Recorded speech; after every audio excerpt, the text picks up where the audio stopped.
Assalamualaikum warahmatullahi wabarakatuh.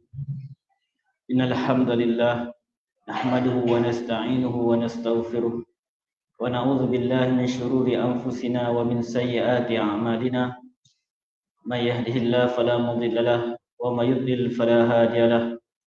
Asyhadu an la ilaha illallah wahdahu la syarika lahu wa asyhadu anna Muhammadan 'abduhu wa rasuluh. Amma ba'du. Alhamdulillah, kita panjatkan syukur kepada Allah Subhanahu wa taala kerana dengan taufik dan hidayahnya dapat kita berkumpul pada malam ini untuk menyambung pengajian kita daripada kitab Hisnul Muslim, yang mana pada minggu yang lalu kita telah membincangkan tentang doa-doa dan zikir-zikir ketika berwuduk yang diajarkan oleh Nabi SAW, apa yang nak kita baca sebelum berwuduk dan apa yang nak kita baca selepas berwuduk.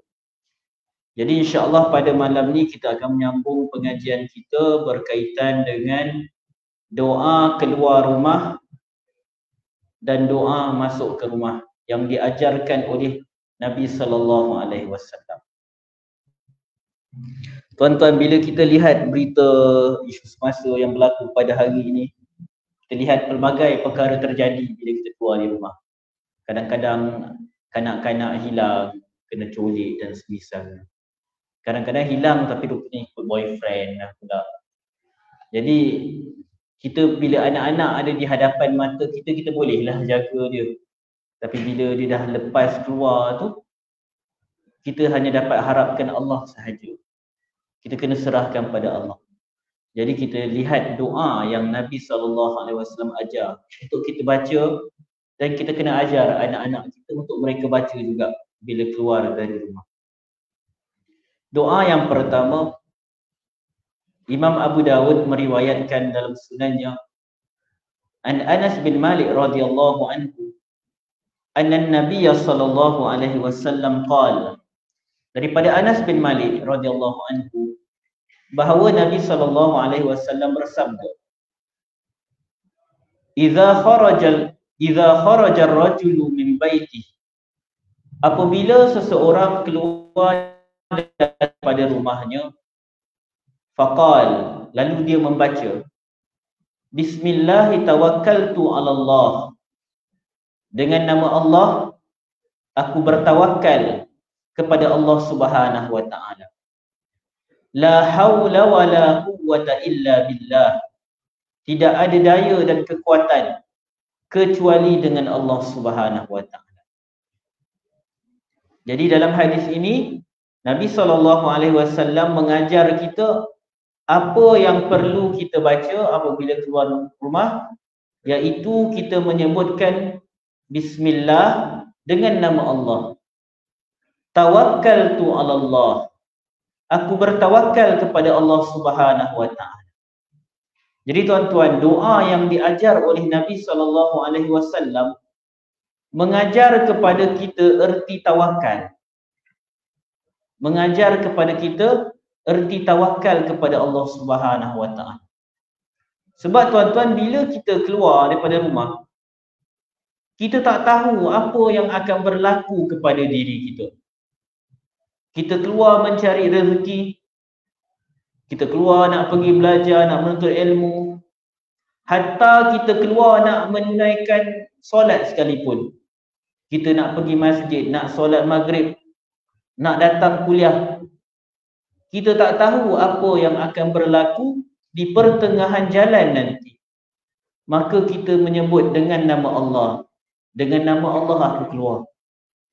Lepas tu tawakkaltu 'ala Allah, aku bertawakal kepada Allah Subhanahu wa taala. La haula wala quwwata illa billah, tidak ada daya dan kekuatan kecuali dengan Allah. Jadi tuan-tuan, doa yang Nabi SAW ajar kepada kita ni simple je. Kita semua hafal kan, mudah. Bismillah, tawakkaltu 'ala Allah, la haula wala quwwata illa billah. Bila seseorang dia keluar rumah, dia baca doa ini, qala, kata Nabi SAW, yuqalu hina idzin, akan dikatakan kepadanya, iaitu kepada orang yang baca doa ni bila nak keluar rumah. Nanti kita akan lihat siapa yang kata macam ni. Dikatakan kepada orang tersebut, hudita, engkau telah diberi petunjuk. Wa kufita, engkau telah dicukupkan urusan kamu. Wa wuqita, engkau telah dilindungi. Fatatanahha lahu syayatin, lalu syaitan akan menjauhkan diri daripadanya. Jadi bila seorang baca doa tu, maka akan ada satu perkara yang ulama berbeza pendapat. Malaikat ke atau Allah yang kata, bagi tahu kamu telah diberi petunjuk, kamu telah dilindungi, kamu telah dijaga. Lalu apa lagi yang berlaku? Fatatanahha lahu syayatin, lalu syaitan pergi, melarikan diri, meninggalkan orang yang keluar dengan membaca doa tersebut. Fayaqulu lahu syaitanun akhar, maka syaitan yang lain akan bertanya kepada dia.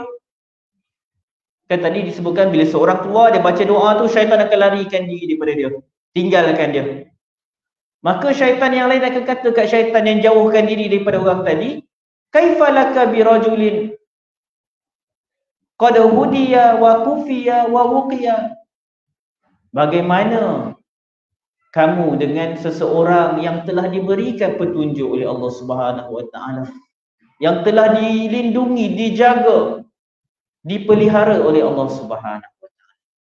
Hadis hasan. Hadis ini hadis yang hasan. Jadi kalau kita lihat dalam hadis ini, terdapat satu zikir dalam hadis ini, iaitu zikir hawqalah. Ucapan la haula wala quwwata illa billah, dalam istilahnya para ulama namakan dia sebagai hawqalah.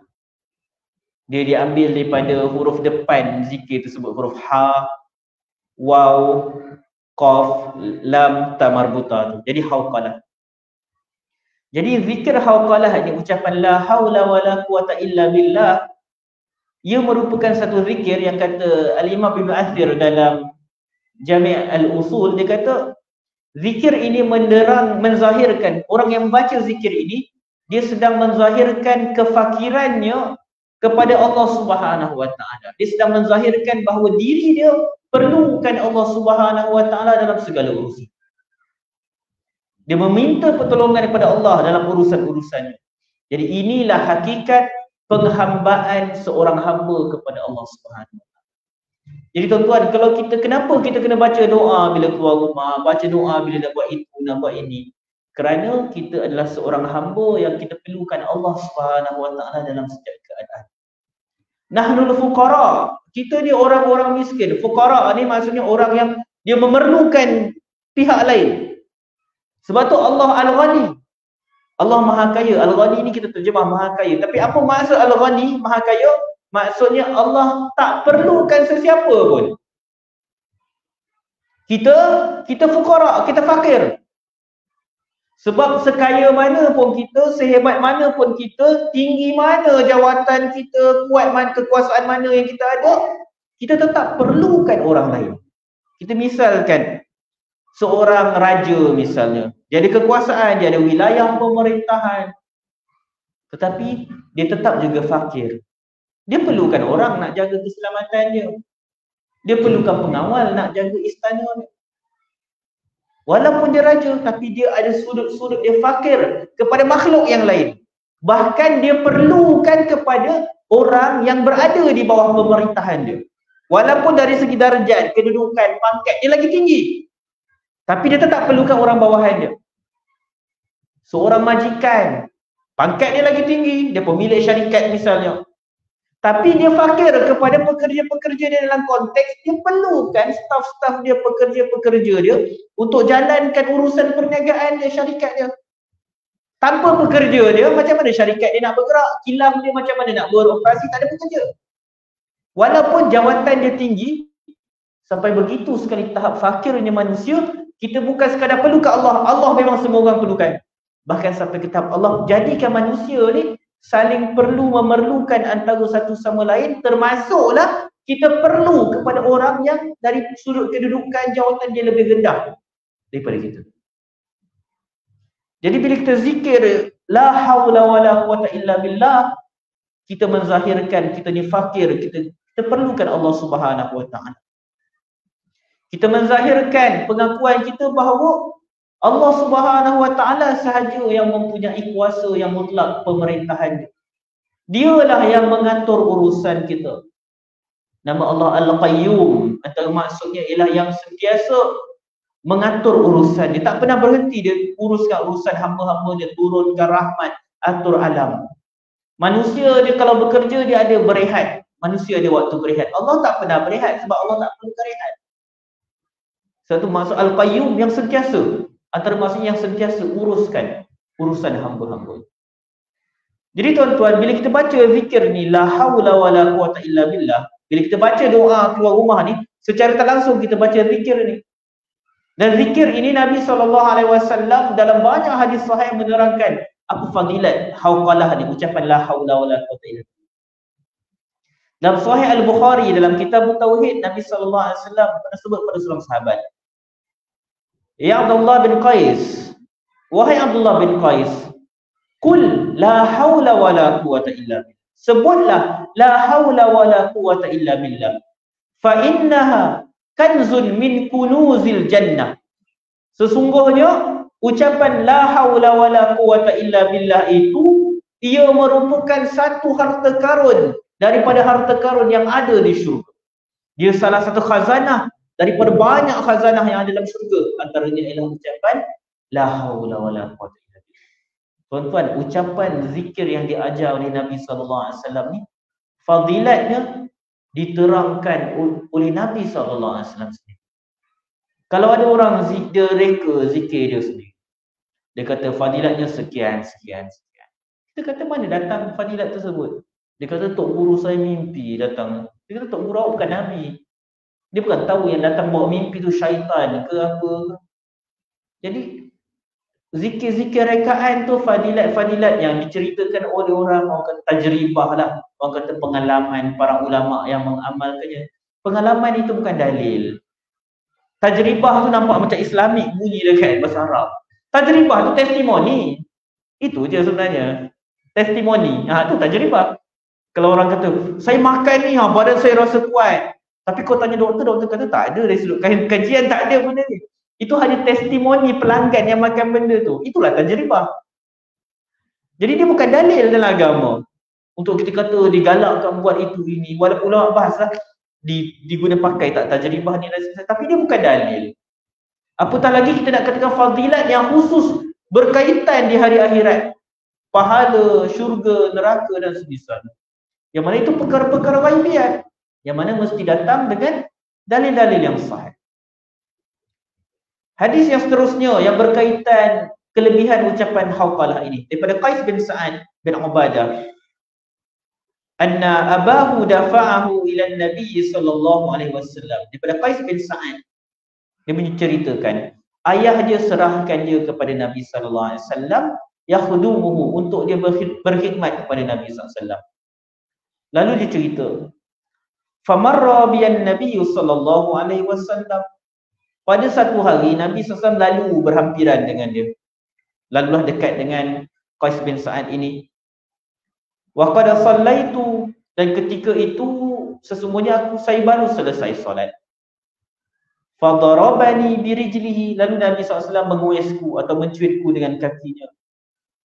Kata Nabi SAW kepada dia, ala adulluka ala babin min abwabil jannah. Nak tak aku tunjukkan kepada kamu satu pintu daripada pintu-pintu syurga? Tuan-tuan, kalau kita hidup zaman sahabat mesti kita nak. Nabi SAW, nak tak aku tunjuk kat kau satu pintu syurga? Dia kata bala, pasti nak, mestilah nak. Kata Nabi SAW, la haula wala quwwata illa billah. La haula wala quwwata illa billah. Nak bagi tahu siapa yang melazimi zikir hauqalah ini, la haula wala quwwata illa billah, ada satu pintu syurga untuk dia. Sebab apa tuan-tuan? Dekat syurga, kita ingat tak minggu lepas kita belajar doa wuduk, yang mana siapa yang baca doa wuduk yang diajar Nabi SAW tu akan dibukakan 8 pintu syurga untuk dia, dan dia boleh masuk daripada mana-mana pintu yang dia nak. Jadi kalau kita lihat hadis puasa pula, ada pintu syurga yang dinamakan Ar-Rayyan, yang mana itu untuk orang yang berpuasa. Jadi maksudnya dekat pintu syurga dia ada 8 pintu syurga yang mana dia melihat kepada amalan-amalan yang manusia lakukan. Jadi ada satu pintu yang khas untuk orang yang melazimi zikir hauqalah. Jadi tuan-tuan, dapat syurga tu, bila dapat masuk pintu syurga tu, masuk syurga lah maksudnya. Mudah aja. Allah bagi kita amalan yang mudah untuk masuk ke syurga. La haula wala quwwata illa billah. Hadis yang lain daripada Ubadah bin Samit radhiyallahu anhu. Hadis tadi riwayat At-Tirmizi, hadis hasan sahih. Hadis yang ketiga berkaitan hauqalah daripada Ubadah bin Samit radhiyallahu anhu. Nabi SAW kata, man ta'arra minal laili, sesiapa yang terjaga pada waktu malam, lalu dia membaca la ilaha illallah wahdahu la syarikalah lahul mulku wa lahul hamdu wa huwa ala kulli syai'in qadir, alhamdulillah wa subhanallah wa la ilaha illallah Allahu akbar wa la hawla wa la quwwata illa billah. Kata Nabi SAW, siapa terjaga waktu malam, dia baca tahlil, tahmid, tasbih, takbir, dan disebut ucapan hauqalah. Kemudian dia berdoa, Allahumma gfirli, dia minta ampun, ya Allah ampuniku. Auda'a, atau dia berdoa apa-apa sahaja, ustujibah, maka akan dimustajabkan doa dia. Jadi tuan-tuan, antara kelebihan zikir hauqalah ini, dia antara zikir yang kita digalakkan untuk membacanya bila terjaga daripada malam. Yang mana sesiapa membacanya, bila terjaga dia doa, maka doa dia mustajab. Dan riwayat At-Tirmizi lagi, banyak hadis kelebihan hauqalah yang saya nak kongsikan dengan tuan-tuan malam ni, supaya kita rasa zikir yang mudah disebutkan di lisan. Bismillahirrahmanirrahim, la haula wala quwwata illa billah. Simple je, tapi fadilat dia besar. Daripada Abdullah bin Amr, riwayat At-Tirmizi, hadis hasan gharib, Nabi SAW sebut, ma'alal ardi ahadun, tidaklah ada di atas muka bumi ini seseorang, yaqulu la ilaha illallah, dia menyebut la ilaha illallah, wallahu akbar, wala hawla wala quwwata illa billah. Siapa yang sebut la ilaha illallah, Allahu akbar, la haula wala quwwata illa billah, kata Nabi SAW, illa kuffirat anhu khatayahu. Tak ada siapa yang sebut ucapan ni, la ilaha illallah, Allahu akbar, dan la haula wala quwwata illa billah, melainkan pasti diampuni, dihapuskan dosa-dosanya. Walau kanat misla zabadil bahr, walaupun dosa dia sebanyak buih-buih di lautan. Jadi tuan-tuan, ucapan hauqalah tu sangat besar nilainya di sisi Allah Subhanahu wa taala. Lebih besar daripada zikir-zikir yang direka oleh manusia. Zikir yang direka oleh manusia tak akan dapat menandingi zikir yang diajar oleh Nabi SAW. Kita lihat apa yang disebutkan oleh pengarang Syarah Hisnul Muslim berkaitan doa ni. Perkataan kita, ucapan kita bismillah, bermaksud dengan nama Allah aku keluar. Bila kita mulakan satu pekerjaan, misalnya kita nak makan, kita baca bismillah. Maksudnya apa? Dengan nama Allah aku makan. Kita nak belajar, kita baca bismillah. Dengan nama Allah aku belajar. Jadi maksudnya kita mulakan dengan bismillah tu, maksudnya kita buat apa-apa pekerjaan tu, kita niatkan dengan bismillah.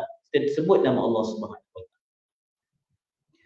Apa maksud tawakal? Dia kata tawakal tu Allah, aku serahkan, aku bertawakal pada Allah. Maksudnya apa? Fawwadtu jami'a umuri ilaih. Aku serahkan, lepaskan semua urusanku kepada Allah Subhanahu wa taala. Sebab kita tahu kita tak dapat nak kawal semua keadaan hidup kita. Sebab tu dalam sebuah doa antara zikir yang biasa Nabi SAW baca. Ya Hayyu Ya Qayyum, wahai Tuhan yang Maha Hidup, Ya Qayyum, yang sentiasa menguruskan hamba-hambanya, yang tak perlukan pada makhluk. Bi rahmatika astaghith, dengan rahmatmu aku mohon pertolongan. Aslih li sya'ni kullah, perelokkan urusanku keseluruhannya. Wala takilni ila nafsi, jangan kau serahkan diriku kepada diriku sendiri. Tarfat ain, walaupun sekelip mata. Dalam zikir tu kita minta ke Allah, kau jangan serahkan diriku ni, diri kita ni kepada diri kita sendiri tanpa pengawasan Allah walaupun sekejap. Sebab kita perlukan Allah setiap waktu. Jadi itulah maksud tawakal. Menyerahkan urusan kepada Allah. Bukan tak usaha. Kita usaha. Sebab itu dalam riwayat Tirmizi, Nabi SAW daripada Umar Al-Khattab, dia beritahu, Nabi SAW beritahu tentang tawakal. Nabi SAW bagi permisalan tawakal tu. Apa misal yang bisa bagi? Seperti seekor burung yang keluar daripada sarang dia pada waktu pagi dalam keadaan lapar, perut dia kosong. Dan dia pulang ke sarang dia balik pada waktu petang dengan bawa makanan, dah makan. Nabi SAW suruh kita bertawakal seperti seekor burung. Maksudnya apa? Burung tu dia usaha keluar cari rezeki, cari makan untuk anak-anak dia, bawa balik makanan ke sarang. Tapi waktu seekor burung keluar daripada sarang dia tu, dia tak tahu adakah dia jumpa makanan, atau akhirnya dia kena tembak dengan pemburu ke, dimakan oleh burung lain ke, dan semisalnya. Jadi tawakal seperti burung tu menunjukkan kita kena usaha. Sebab burung tu tak duduk je kat dalam dia punya sarang, dia keluar cari rezeki.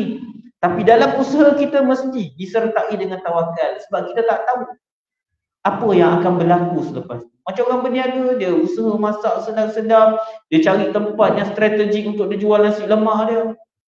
Dah buka payung semua, hujan lebat. Dia planning dia dah baik lah, sedap, lokasi elok. Tapi bila hujan tak ada orang nak datang singgah. Dia kena tawakal pada Allah walaupun dia dah usaha. Tapi itulah rezeki dia. Tapi dia tetap kena usaha. Jadi diserahkan urusan kepada Allah Subhanahu Wa Taala. Lalu disebutkan tadi, bila seseorang baca doa tadi, maka akan disebutkan kepada dia, yuqal hina idzin, ketika tu dikatakan kepada dia, kamu telah mendapat petunjuk, kamu telah dilindungi, dicukupkan urusan kamu telah dijaga. Siapa yang sebut ini? Maka para ulama berbeza pendapat. Ada yang menyatakan bahawa yang menyatakan kamu telah dapat petunjuk, kamu telah dilindungi itu ialah Allah Subhanahu Wa Taala sendiri.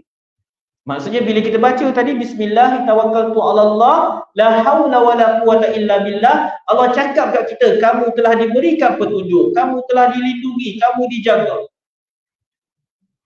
Pendapat kedua pula menyatakan yang berkata itu adalah malaikat. Maksudnya bila kita baca doa tadi, malaikat akan cakap kat kita, kamu telah dijaga oleh Allah, kamu telah diberikan petunjuk oleh Allah Subhanahu Wa Taala. Jadi apa yang malaikat sebut tadi?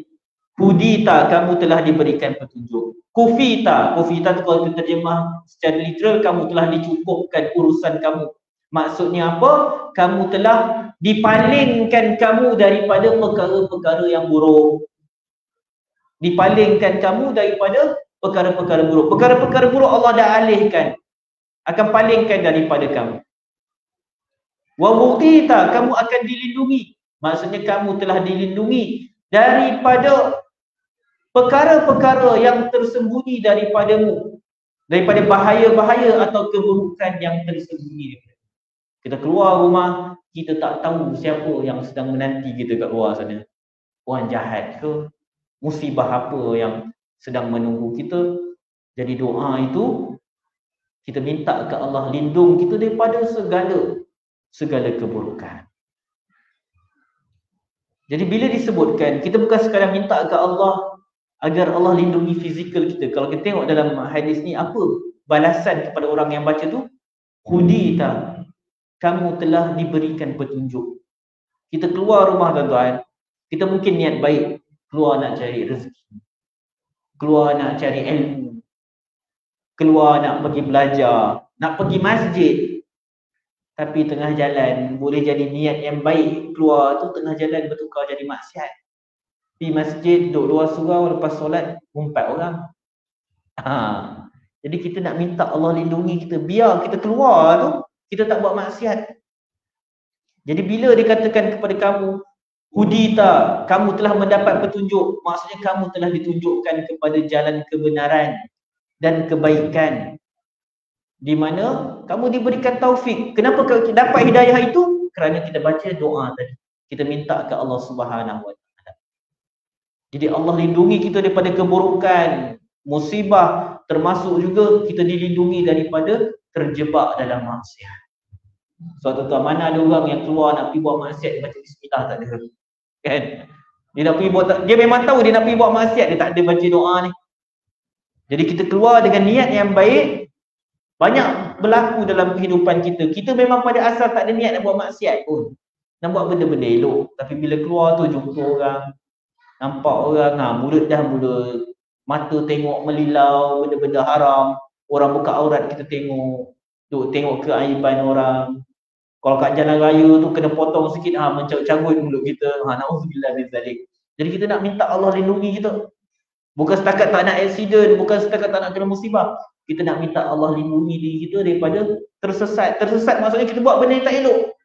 Hudita, kamu diberikan petunjuk. Simple je. Bismillahirrahmanirrahim. La haula wala quwwata illa billah. Allah bantu dengan bagi kita petunjuk.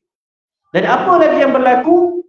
Bila kita baca doa tadi, kata Nabi SAW, syaitan akan menjauhkan diri daripadanya. Syaitan akan menjauhkan diri daripadanya. Dan syaitan lain akan cakap dekat syaitan yang menjauhkan diri tu.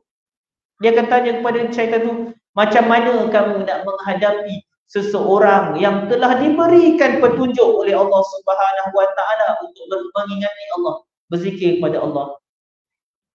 Macam mana kamu nak ganggu satu manusia yang Allah dah lindungi, bagi petunjuk kepada dia, yang Allah lindungi dia daripada tipu daya kamu. Jadi tuan-tuan, doa ini penting untuk kita melindungi diri kita. Anak-anak kita, kita ajar kat anak-anak kita, doa pendek je. Pagi-pagi sebelum pergi sekolah tu, cakap kat anak, sebelum keluar rumah ni baca doa ni. Mak ayah pun kena hafal dekat lah. Kan? Kalau tak hafal, print tampal kat pintu. Bismillahirrahmanirrahim. Allah, la haula wala quwwata illa billah. Baca doa ni bila nak keluar. Okey, itu doa yang pertama. Kita lihat doa yang kedua daripada Ummu Salamah radhiyallahu anha. Dia menceritakan, ma kharajan Nabi sallallahu alaihi wasallam min baiti qat. Dia kata Nabi sallallahu alaihi wasallam tidak pernah keluar daripada rumahku illa rafa'a tarfahu ila sama', melainkan Nabi sallallahu alaihi wasallam akan mendongak ke langit, pandang ke atas. Dia mengangkat pandangan dia ke atas, tengok langit lah. Lalu Nabi SAW akan membaca apa doa dia, panjang sikit lah. Jarang kita dengar doa ni, tapi kena hafal. Maksud dia sangat baik. Kita baca sama-sama tuan-tuan, boleh? Boleh kita baca satu-satu. Allahumma inni a'udzubika an adil au udal au azil au uzal au azlim au uzlam au ajhal au yujhala alai. Jadi doa ni panjang sikit tuan-tuan. Jadi mungkin susah kita nak hafal, mungkin pertama kali kita dengar. Jadi bolehlah kalau kita kena praktiskan doa ni, sebab maksudnya sangat besar. Bila kita sebut Allahumma, Allahumma ni maksudnya ya Allah. Inni a'udzubika an adil. Ya Allah, aku berlindung kepadamu daripada sesat. Au udal, ataupun daripada aku disesatkan, aku sesat atau sesat. disesatkan atau menyesatkan orang lain. Au azil au uzal. Daripada azil ni tergelincir, daripada aku tergelincir, terjatuh. Maksudnya daripada aku tergelincir melakukan dosa, au uzal, atau orang lain yang menyebabkan aku terjatuh melakukan dosa. Au azlim, aku berlindung kepadamu ya Allah daripada aku menjadi orang yang menzalimi, melakukan kezaliman. Au uzlam, dan daripada menjadi orang yang dizalimi. Kita minta ke Allah supaya kita tak zalim ke orang dan orang tak zalimi kita. Au ajhal, daripada aku ni jadi orang yang bodoh, buat benda-benda yang bodoh. Au yujhala alai, au yujhala alai, atau ada orang memperbodohkan aku, ajak aku buat benda-benda yang bodoh, benda-benda yang sia-sia. Hadis riwayat Abu Dawud, sanadnya sahih. Jadi kita nak lihat serba sedikit maksud kepada hadis ini, doa ini. Pertama, dalam hadis ini Ummu Salamah bagi tahu Nabi SAW bila keluar daripada rumah, sebelum baca doa tadi, Nabi SAW rafa'a tarafahu ila sama. Nabi SAW angkat pandangan mata dia, mendongak tengok langit. Kata Syekh Abdul Muhsin Al-Abbad dalam syarah Sunan Abi Dawud, dia menyatakan bahawa ini adalah isyarat kepada sifat ketinggian Allah, Al-Ulu. Kerana bila kita berdoa, kita sedang berbicara kepada Allah dan meminta kepadanya. Jadi sebab tu bila doa, kita tadah tangan kita, kita pandang ke atas. Kadang-kadang secara automatik tak dirancang, kita pandang atas. Nak menunjukkan ketinggian Allah Subhanahu wa Ta'ala. Dan dalam doa ini ada 4 permintaan yang kita minta ke Allah Subhanahu wa Ta'ala. Pertama kita sebut an-adil. Aku berlindung kepadamu daripada aku ini tersesat. Maksudnya apa? Dalam syarah Islam Muslim sebutkan, aku berlindung kepadamu daripada aku tersesat dengan sendiri. Sesat sendiri, tak ada siapa sesatkan, dia sendiri sesat. Apa maksud sesat? Sesat ni adalah perkara yang menyanggahi kebenaran. Sesat ni perkara yang menyanggahi kebenaran. Pada asalnya, sesuatu benda tu dikatakan dia sesat apabila apabila dia hilang. Sebab tu kalau unta yang hilang, kita kata unta sesat kat tengah jalan. Dia sesat, dia hilang daripada Tuhan je. Jadi an-adil maksudnya kita minta Allah lindungi kita daripada kita tersesat sendiri. Bukan ada siapa-siapa yang ajak kita sesat, kita sendiri yang tersesat. Yang kedua, kita minta Allah lindungi kita au udal. Iaitu kita minta jangan kita ni disesatkan oleh orang lain. Adil au udal. Kemudian kita minta au azil au uzal. Ya Allah, lindungi aku daripada aku tergelincir, aku terjatuh, atau aku digelincirkan. Ia bermaksud daripada perkataan azil datang daripada perkataan zillah yang bermaksud al-khata', kesilapan. Maksudnya kita minta ke Allah lindungi kita daripada kita buat satu kesilapan. Bermaksud kita minta ya Allah lindungi kita daripada kesilapan diri kita sendiri, atau kita menyebabkan orang lain melakukan kesilapan. Kita bukan setakat nak minta Allah lindungi diri kita, jangan sampai kita juga jadi penyebab orang lain buat dosa, buat maksiat. Kemudian kita minta agar Allah selamatkan kita daripada disesatkan oleh orang lain. Jadi tuan-tuan, perkara ni penting untuk kita.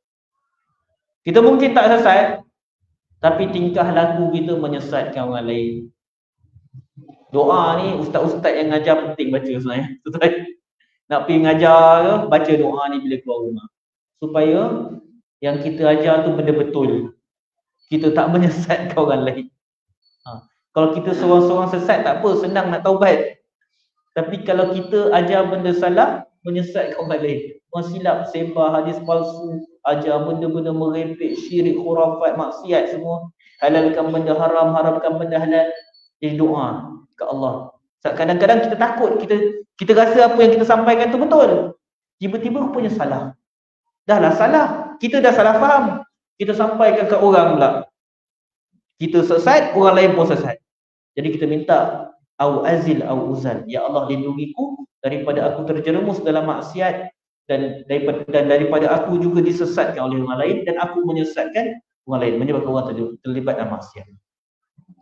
Au azlim au uzlam.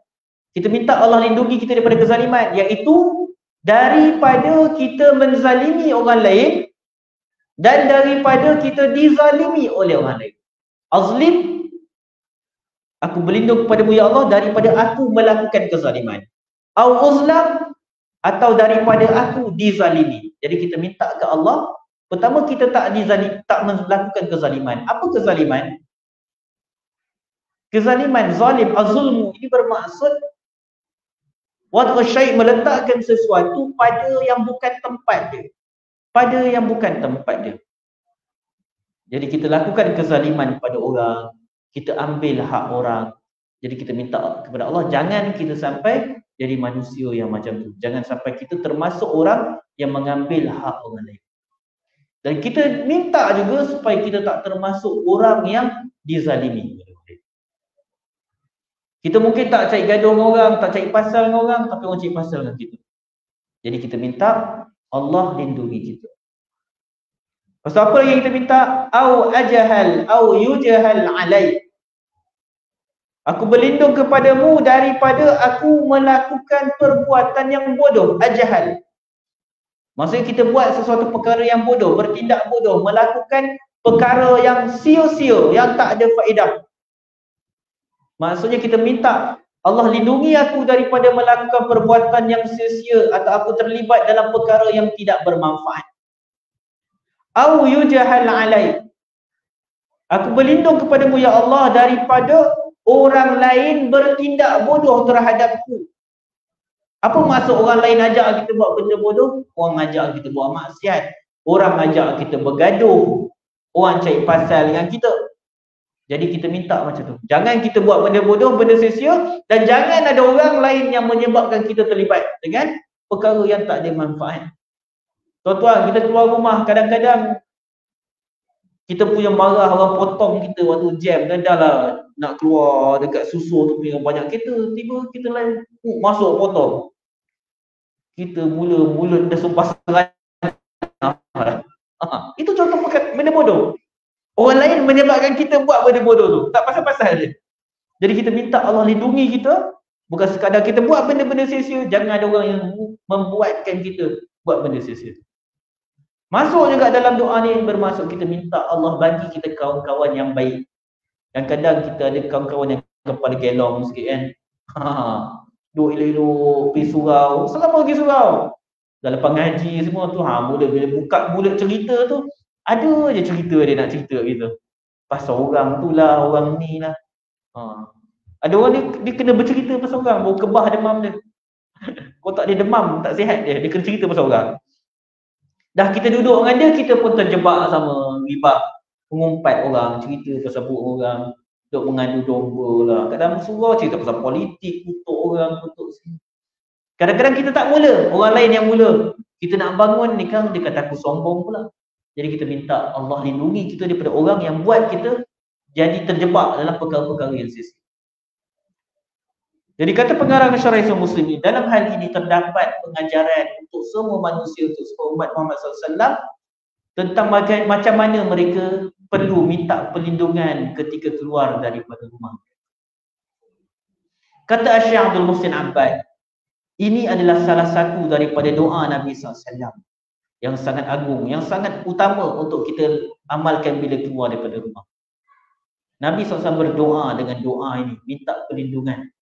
Dan kata Syekh Abdul Muhsin Abbad, berdasarkan hadis ini, disyariatkan, dianjurkan, digalakkan untuk mengangkat atau mendongak pandangan ke langit ketika membaca doa. Sebab Ummu Salamah tadi cerita, Nabi SAW tidaklah Nabi keluar daripada rumah dia kecuali Nabi SAW akan pandang langit, mendongak ke atas, kemudian baca doa ni. Jadi daripada situ Asy-Syaikh Muhsin Abbad menyatakan digalakkan bila keluar rumah pandang langit dan kita baca doa ni sebagaimana yang dilakukan oleh Nabi sallallahu alaihi wasallam. Al-Imam Al-Mubarakfuri dalam Tuhfatul Ahwazi dia menukilkan perkataan Imam At-Tibi. Imam At-Tibi menyatakan sesungguhnya apabila seseorang itu keluar daripada rumah, dia akan berinteraksi dengan orang ramai dan melakukan pelbagai urusan. Maka dia perlu risau tentang tersasarnya dia dari jalan yang lurus. Sebab bila kita keluar rumah, kita akan jumpa pelbagai jenis manusia, yang baik, yang jahat, yang lurus bendul, yang gelong kepala dia. Dia macam-macam orang. Jadi kita berinteraksi dengan orang. Sama ada dalam urusan agama, di mana dia itu mungkin akan sesat atau disesatkan. Atau dalam urusan dunia. Jadi bila kita minta Allah lindungi kita daripada disesatkan ini, bukan setakat dalam urusan agama. Kata Imam At-Tibi, bahkan dalam urusan dunia sekalipun, sama ada melalui transaksi dengan orang lain, di mana dia mungkin akan dizalimi atau dia menzalimi orang lain, atau disebabkan pergaulan dan persahabatan dia, yang mana dia mungkin akan bertindak melakukan perkara-perkara yang sia-sia, atau orang lain yang memperlakukannya dengan penuh kebodohan. Orang buat benda-benda yang macam-macam kat kita. Jadi siapa yang boleh lindungi kita? Allah Subhanahu Wa Taala. Allah yang boleh lindungi kita daripada semua. Dalam Bazlul Majhud, syarah kepada Sunan Abi Daud, Maulana Khalil Ahmad As-Saharanfuri dia menukilkan, dia menyatakan Maulana Muhammad Yahya menulis, kenapa kita kena baca doa ni? Dia kata ini kerana seseorang itu selagi mana dia berada di dalam rumahnya, dia terpelihara daripada fitnah dan bala. Kita duduk dalam rumah lebih selamat. Tetapi apabila dia keluar, syaitan akan mengikutinya dan mendampinginya, lalu mendorongnya kepada pertengkaran dan sebagainya. Maka bila dia memohon perlindungan seperti yang diajarkan oleh Nabi SAW dan berdoa dengan doa Nabi SAW, maka syaitan akan menjauhkan diri daripada. Nak bagi tahu apa tuan-tuan, kau tak ada urusan, baik duduk dalam rumah. Jangan kita suka merayap ke sana sini. Sebab bila keluar rumah macam-macam ujian. Ujian mata kita, kita jumpa pelbagai jenis manusia. Tapi bukan bermaksud juga kita duduk tak bercampur dengan manusia. Sebab perlu bercampur dengan manusia, bersosial. Jadi disebabkan kita ni umat manusia, umat yang bersosial, ada masyarakat, kita kena sentiasa amal doa ni. Sebab kita tak boleh nak expect, nak harapkan semua orang ni sama. Manusia ni pelbagai. PL dia pelbagai. Contoh sesama Melayu ada PL dia. Kalau kita bergaul dengan bangsa asing, orang yang bukan Melayu, contoh orang Melayu bergaul dengan orang India, bergaul dengan orang Cina, ada perangai masing-masing yang mana kadang-kadang disebabkan cara yang berbeza. Bagi kita okey, bagi dia tak okey. Bagi dia okey je, bagi kita siapa macam ni. Jadi kita minta Allah lindungi kita supaya tak timbul masalah bila kita bergaul dengan pelbagai jenis manusia ni. Jadi doa ni menunjukkan pergantungan kita kepada Allah Subhanahu Wa Taala dan ujian yang akan kita hadapi bila kita keluar rumah. Kita keluar rumah, syaitan akan datang hasut kita untuk buat perkara itu dan ini. Datang pula manusia lain yang ajak kita buat benda tak baik. Manusia lain yang cari gaduh dengan kita. Yang mana kalau tersilap langkah kita, kita akan terjebak dalam perbuatan yang sia-sia. Kita terjebak melakukan kezaliman kepada orang lain. Jadi siapa yang boleh lindungi kita? Allah Subhanahu Wa Taala sahaja yang boleh lindungi kita. Jadi itu adalah doa keluar rumah. Jadi kita masuk hadis yang seterusnya, doa masuk ke rumah, yang diriwayatkan oleh Imam Abu Daud daripada Abu Malik Al-Asy'ari radhiyallahu anhu. Qala Rasulullah sallallahu alaihi wasallam, "Idza walaja ar-rajulu fi baitihi." Apabila seseorang masuk ke dalam rumahnya, falyaqul, hendaklah dia menyebutkan, Allahumma inni as'aluka khairal maulij. Ya Allah, sesungguhnya aku memohon kepadamu kebaikan tempat masuk.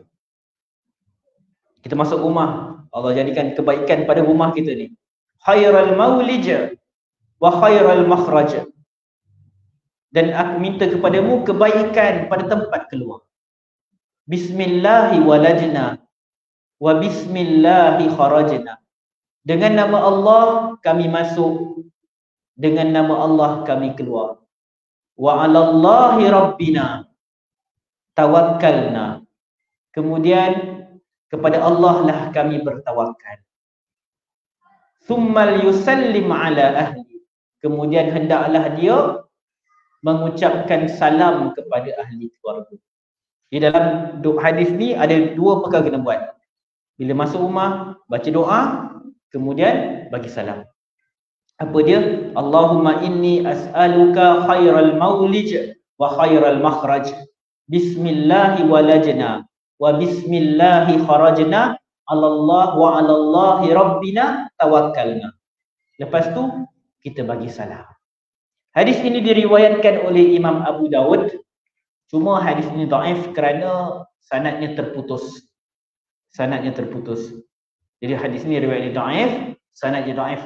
Tapi boleh diamalkan sebab para ulama hadis bertoleransi dengan hadis-hadis dhaif dalam Fadailul A'mal dan dalam bab doa.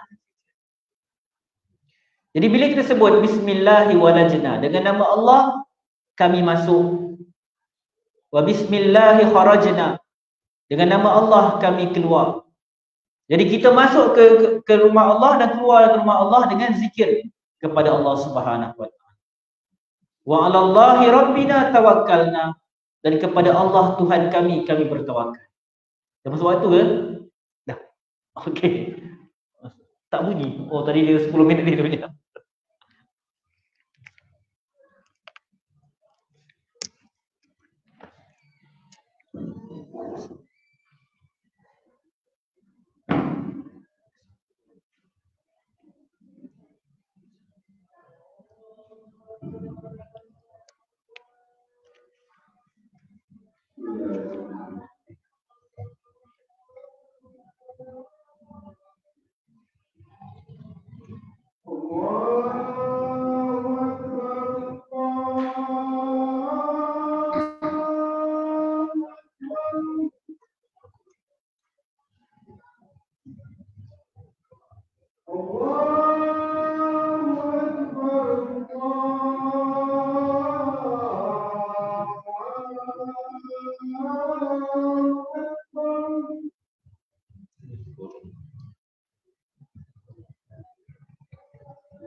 Bismillahirrahmanirrahim. Kita sambung sedikit berkaitan doa apabila masuk ke rumah. Jadi dalam doa ini kita sebut Allahumma inni as'aluka khairal maulij. Ya Allah, aku memohon kepadamu tempat masuk yang baik, wa khairal makhraj, tempat keluar yang baik. Bismillah walajna, dengan nama Allah kami masuk, wa bismillahi kharajna, dengan nama Allah kami keluar, wa 'alallahi rabbina tawakkalna, dan kepada Allah lah kami bertawakal. Jadi kita dah huraikan tentang maksud tawakal tadi.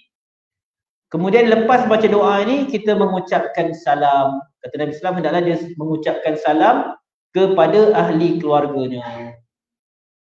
Jadi kita baca doa dulu. Lepas tu baru bagi salam.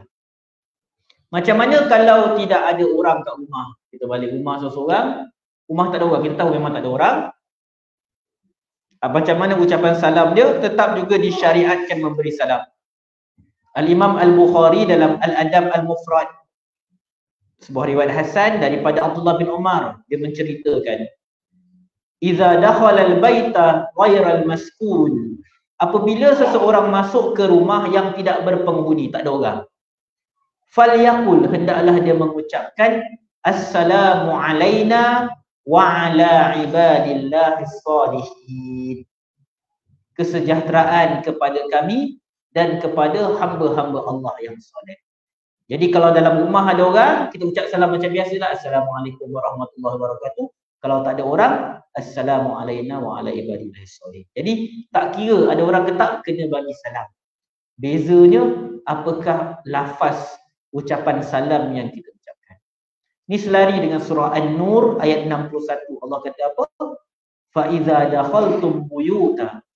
Apabila kamu masuk ke dalam rumah-rumah, fasallimu ala anfusikum. Allah kata, bagilah salam ke atas diri kamu sendiri. Pelik. Bukan suruh bagi salam ke orang. Allah kata, bila kamu masuk ke rumah, mana-mana rumah, nakirah, umum, apa-apa rumah. Rumah ke, kita masuk, contoh kita pergi hotel, dah check in, ambil kunci, buka pintu hotel, bagi salam. Tapi kalau ada makhluk jawab tu, tak tahulah. Jadi, tapi Allah sebut dalam surah An-Nur ayat 61, fasallimu ala anfusikum, berilah salam kepada diri kamu. Macam pelik pula ayat ni, bagi salam kat diri kamu, sedangkan kita bagi salam kat orang lain pada asalnya, kecuali kalau tak ada orang. Jadi kata Syekh As-Sa'di dalam tafsirnya, tafsir Taisir Al-Karim Ar-Rahman, dia menyatakan bahawa ayat ni nak bagi tahu, bila kamu ni bagi salam kepada orang lain, apabila sebahagian seorang bagi salam kepada orang lain, maka seolah-olah dia tengah bagi salam kat diri dia sendiri. Kerana umat Islam itu seolah-olah satu jasad. Kita bagi salam kat orang lain macam kita bagi salam kat diri kita sendiri. Jadi mana-mana saja tempat kediaman, rumah ke, homestay ke, hotel ke, kita bagi salam. Cuma lafaznya berbeza bila ada orang dengan tak ada orang. Kalau ada orang, Assalamualaikum warahmatullahi wabarakatuh. Tak ada orang, Assalamu alaina wa ala ibadillahis salihin. Jadi sampai di situ sahaja untuk hari ini. Kita dah baca doa keluar rumah dan doa masuk ke rumah. Dan insya-Allah pada bulan hadapan kita akan sambung pada bab yang seterusnya. Subhanakallahumma wa bihamdik, asyhadu an la ilaha illa anta, astaghfiruka wa atubu ilaik. Assalamualaikum warahmatullahi wabarakatuh.